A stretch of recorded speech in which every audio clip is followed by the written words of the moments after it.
Did you know Matt Damon turned down a role in Avatar that could have earned him over $200 million? Imagine how different the film and his career could have been. But that's not the only way Avatar could have been a completely different movie. From its casting choices to its original darker concept, James Cameron's masterpiece almost took a very different path. Let's dive into the untold story of Avatar. Let's start things with the idea of what Avatar could have been. If James Cameron hadn't been so patient or waited for the right technology, we might have seen a very different movie. When Cameron first finished the script, he could have rushed into production with the technology available at the time. The visuals would have been less impressive, and the movie likely wouldn't have had the same impact. Instead, Cameron waited 10 long years to make sure he could bring his vision to life the way he had always imagined it. But Avatar wasn't just a project that appeared out of nowhere.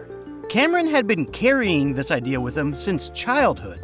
Even when others claimed they had the original concept, Cameron stood firm, providing a detailed 45-page declaration about how this story had been with him for over 5 decades.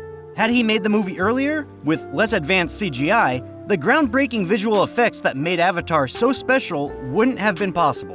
What many don't know is that James Cameron originally imagined Avatar as a much darker and more intense movie. In the early versions, the focus was more on the destructive nature of humans as colonizers and less on the love story between Jake Sully and Neytiri. The humans in this version were ruthless in their mission to take over Pandora, and the Na'vi weren't as peaceful or spiritual as they ended up being in the final film. Instead, they were shown as fierce warriors, more hostile and aggressive toward the human invaders right from the start. This version of Avatar would have felt more like a war movie, with less focus on the love story between Jake and Neytiri. Instead, the plot could have centered on a fierce and violent conflict between the humans and the Na'vi. As Avatar began to take shape, one of the biggest decisions was casting the lead role of Jake Sully. Interestingly, James Cameron's Avatar almost had a very different lead actor before Sam Worthington was cast. The 2009 sci-fi blockbuster, known for its revolutionary CGI and 3D, includes stars like Sigourney Weaver, Michelle Rodriguez, and Zoe Saldana. But the story revolves around Jake Sully, a former Marine who joins the Avatar program and fights alongside the Na'vi. Cameron didn't originally plan to cast Worthington. He considered several well-known actors for the role, including Matt Damon, Chris Pratt, Chris Pine, Chris Evans, Channing Tatum, and Jake Gyllenhaal. Pratt and Pine later admitted their auditions didn't go well, while Cameron revealed that Evans and Tatum were among the final contenders. But Damon turned down the role to focus on making more Bourne films, and Gyllenhaal chose to work on Prince of Persia: The Sands of Time instead. Of all the actors, Matt Damon lost out the most. Saying is that you use that burning, painful black hole inside of yourself that turned down Avatar. Turned down Jim Cameron. I turned down Jim Cameron. What an idiot. To sweeten the deal, Cameron had offered him a 10% share of Avatar's profits. Jim Cameron called me. He offered me 10% of Avatar. With the movie grossing over $2.9 billion, Damon would have earned an estimated $250 million from just the first film. He also likely would have had a similar deal for the upcoming Avatar sequels. In a GQ interview, Damon admitted his regret over passing on the opportunity, not just because of the financial loss, but also because it meant missing the chance to work with James Cameron. Cameron, who has only directed 6 films, is now focused on the Avatar sequels. But Sam, who was living in his car at the time of his audition, brought a fresh perspective to the role. I'd sold everything I owned. I had an auction at my house with my mates, and I'm dead set true, and I sold everything and kind of went, thought I'd go live in my car. Before Avatar, Sam was kind of a nobody. So by choosing a lesser-known actor, Cameron allowed audiences to see Jake as a new and relatable character, which helped Avatar become the phenomenon it is today. One of the standout features of Avatar was its jaw-dropping visual effects, but these could have been completely different if the technology hadn't advanced in the way it did. Weta Digital, the lead visual effects company, took on a huge risk, employing 900 people to work on the film. If this team hadn't developed new tools and systems, the world of Pandora wouldn't have looked the same. For example, Microsoft created a special cloud system called Gaia just for Avatar, so everyone involved could track and coordinate their work. Without this system, managing all the data from such a complex film would have been much harder, and delays might have been inevitable. The technology behind the scenes was just as impressive. Weta used a massive server farm with 4,000 servers and 35,000 processor cores to render the film, handling huge amounts of data, over a petabyte just for the Na'vi characters and the world of Pandora. Had this kind of power not been available, the visual effects would have looked less detailed and less realistic. Even with all this technology, it took hours to render just one frame of the movie. If Weta hadn't had access to such advanced servers, the movie's production time could have been much longer and the visual quality would have likely suffered. The team also developed new software like Mari, which was used for texturing and painting. Without these innovations, creating the rich details of Pandora's environment and the Na'vi characters would have been far more difficult.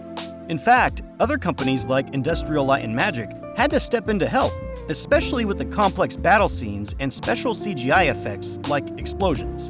Joe Letteri, the visual effects supervisor, oversaw all these efforts, making sure every digital detail was perfect. But if the technology hadn't evolved to meet the film's needs, Avatar could have ended up looking completely different. Technology, as in any aspect of filmmaking, is the tool that you use to create the art, right? It's the paintbrush. Avatar is famous for its heavy use of CGI, but James Cameron originally thought about filming parts of Pandora's environment in real places, like actual rainforests, mountains, and oceans. In the end, he decided to rely almost completely on motion capture and digital effects to bring the alien world to life. If he had chosen to use real-world locations, the movie would have looked very different. It would likely have had a more grounded, realistic feel rather than the fantastical, otherworldly vibe we got in the final version. Just as the visuals were groundbreaking, the music for Avatar could have taken a very different direction if James Horner hadn't taken such a unique approach to the score. This was his third time working with James Cameron after Aliens and Titanic, but Avatar presented new challenges.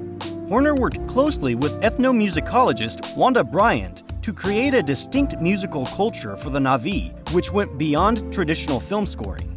Together, they designed a sound that felt organic and true to the alien world Cameron had created.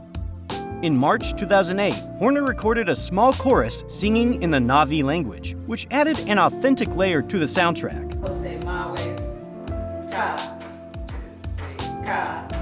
He even promised Cameron that he would focus entirely on Avatar, working long hours every day from 4 in the morning until 10 at night throughout the production process. He later called it the most difficult film he'd ever worked on. What made the score so special was that it was really two different scores combined into one. Horner first created a soundtrack that reflected the Na'vi's way of life and their unique sounds. Then he merged this with a more traditional film score to drive the emotional core of the movie. This blending of two musical styles helped bring the world of Pandora to life in a way that felt both otherworldly and relatable. After the success of the first Avatar in 2009, Cameron spent 13 years developing the second film. Initially, he wrote a 130-page script for a sequel titled The High Ground, but instead of turning it into a movie, Cameron pivoted and created The Way of the Water as the second chapter in the Avatar saga. The High Ground was eventually turned into a graphic novel series by Dark Horse Comics, which ended up being a more fitting medium for that story.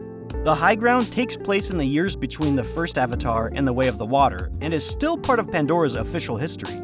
It explores the return of the RDA to Earth, something we only saw briefly in The Way of the Water through flashbacks. The graphic novel details the ongoing war between the RDA and the Omaticaya people, still led by Jake Sully before he and his family left to join the Metcaina clan. But Cameron realized that this storyline, while interesting, wasn't the best for the big screen.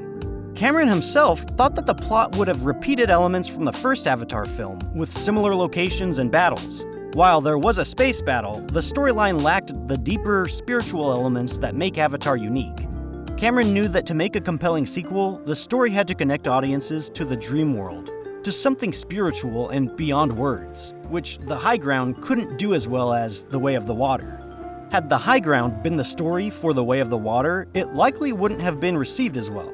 Audiences might have felt the repetition of themes from the first movie and missed the new layers of storytelling that Cameron eventually brought to the sequel. James Cameron's Avatar 2 could have been very different if he had gone with his first version of the sequel. In an interview with The Times UK, Cameron revealed that he had written an entire screenplay for Avatar 2 over the course of a year. However, he ended up discarding it because he wasn't satisfied with how it turned out. While we'll never know exactly what that story was, Cameron felt it didn't meet his vision for what the sequel needed to be. In another interview on the Marianne Williamson podcast, Cameron opened up about the struggles he faced while creating Avatar 2. He mentioned that he clashed with his team of writers, even going so far as to threaten to fire them at one point. The problem was that the writers were focused on coming up with brand new stories, while Cameron wanted them to first figure out why the original film worked so well. If you like this video, hit the like button, and don't forget to subscribe to Tinseltown Unscripted for more content like this.